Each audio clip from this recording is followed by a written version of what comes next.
Welcome to Hands-On High Tech. I know you don't usually get to see high tech here too much. High Tech here has something that we actually just got that I wanted to share with you guys. A new item in the shop. Well, kind of shop. It's portable. So here we go.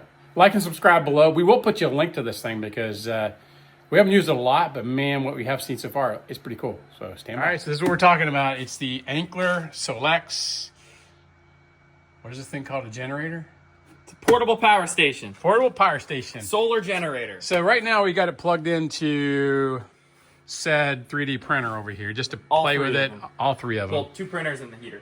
But what we're going to do is kind of show you how this runs. Do the light. Okay. All right, here's an option. It's got a light on it. It's kind of cool. Oh, different brightness levels. All right. Right here we have the Anker Solix portable power station, solar generator, whatever you want to call it. Right now we're running a kind of test load just to see how it works for us. We're running the 3D printers. Pulling about 160 watts because they're not pulling a ton of power. It was pulling about 400 a minute ago. This is going to be able to run power wherever we need it. Run Starlink when we're way off grid or whatever else we might need. We can plug into solar or just use the battery for all day use. Cool. What's this right here? This is a car socket, so this gives you 12 volt power for anything that a car would plug into. This is super efficient because it's just running straight off the batteries, not any inverter or losses. Same with these USB-C ports, 100 watt, and then regular for charging phones, so like charge a laptop, drone batteries, anything like that. Instead of plugging in your power brick to these where you have all the inverter losses, plug directly in and get way more time off of this. And then when you want to power something bigger, plug into these ports down low and run your larger items. All right, so let's have some fun with this thing. We're going to plug this thing into said miter saw. You can pull about a little over 2,000 watts. Then we might plug it into the bandsaw just for the fun of it. And then if that really doesn't do the trick, we're going to go over here and I'm going to plug it into, no, not the air compressor.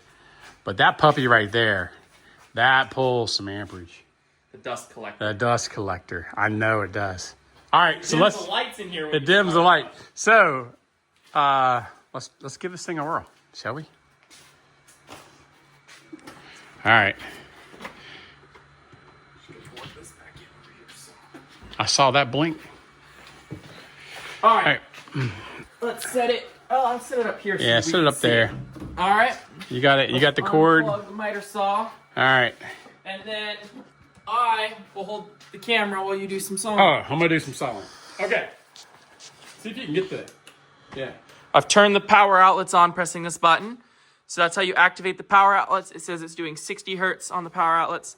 Got that plugged into the higher amperage outlets. So these are all standard 15 amp. This is a 20 amp, which doesn't really help a ton with a standard 15 amp device, but it will help with a surge load. So when it peaks for a few seconds. Don't forget your safety glasses. And let's try a sawing. Okay, so here we go. So we're gonna turn it on first. Light, camera. That works great, right? More. Let's saw this piece off. Ready? Keep your fingers back.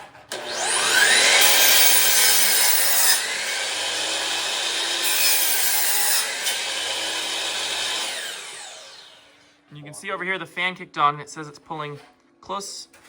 I saw 2,300 watts while he was using it, but now it's all done. Quieted down, the fan turned back off. So it doesn't even look like it's used much, but if you had this at a job site, you could easily cut a bunch of 2x4s or whatever you needed to do. So let's get a little bit harder piece. There is an oak piece back here.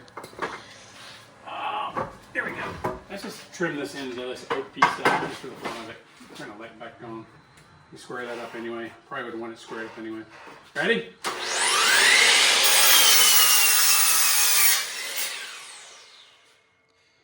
2,300 watts.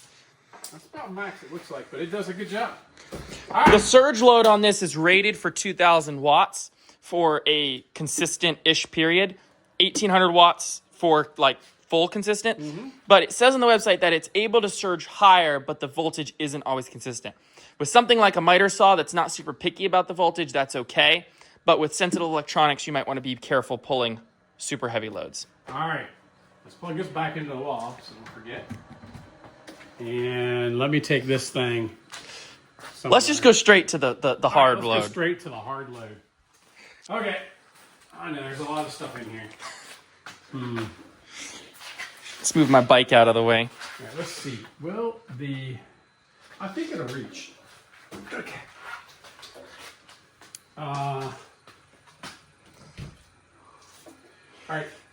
You gonna use the smart outlet to turn it on with Siri? I am. Plug it into the surge one on the end there, and then we'll see how it does.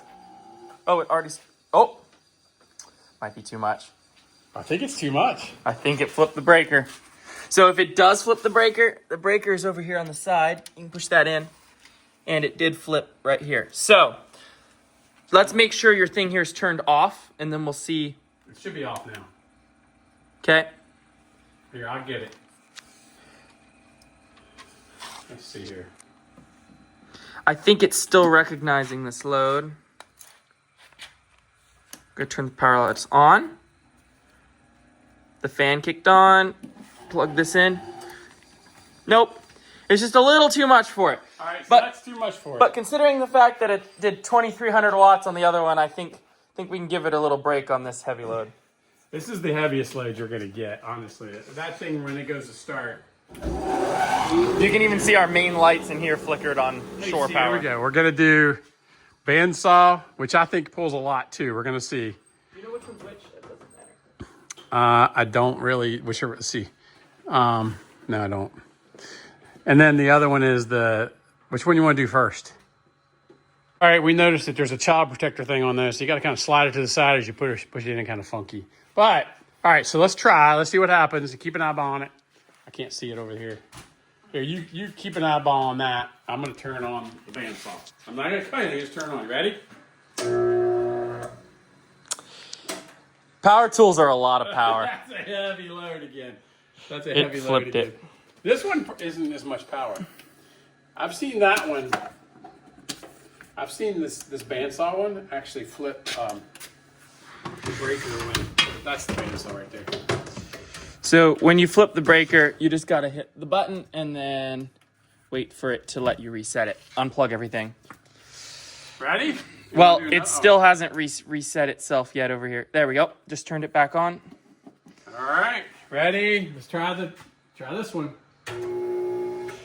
Man, these things just pull a lot of So the spike microsaw load. works, but these are big motors. So Yeah. basically, in order to run something big like one of these big ones, You need the next size up. You need the next size up. This is great for what we use it for. We're going to use it as basically the internet for Starlink at a remote location, along with some other power tools or batteries, things, maybe a Dewalt battery you want to charge, what have you.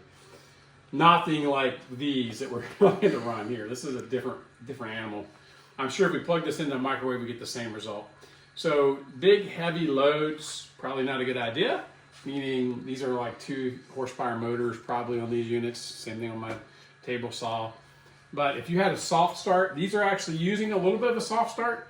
That's what that was. We heard kind of struggle a little bit, but it still pulls a lot of amps at first. So this is great for those kind of loads where you have a consistent smaller load like a miter saw or something like that. But I wouldn't use this for the big loads.